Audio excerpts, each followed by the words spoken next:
চাকরিহারার শিক্ষকদের ঘেরাও অভিযান চলছে। একেবারে মূল গেট ভেঙে তারা চাকরি ফেরানোর দাবিতে ইতিমধ্যেই নিজেদের এই আন্দোলন অভিযান করছেন।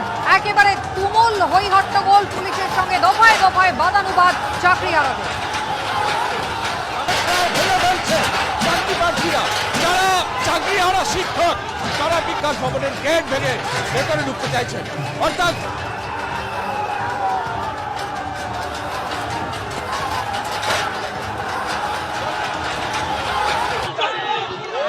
ওএমআর শিটের মাধ্যমে যোগ্য অযোগ্যের তালিকা নিয়ে মামলা রিভিউ করুক রাজ্য সরকার।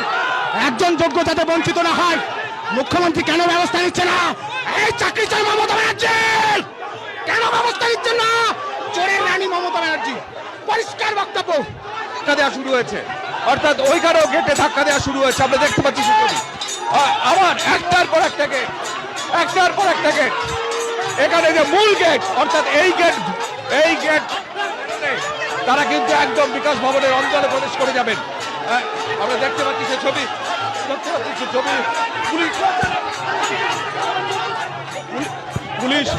পুলিশ এবং এর মধ্যে ধস্তাধস্তি চলছে। চাকরিহারা শিক্ষক এবং পুলিশের মধ্যে ধস্তাধস্তি চলছে।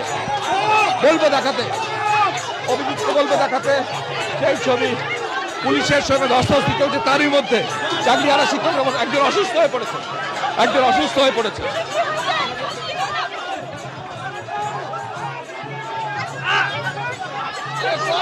অর্থাৎ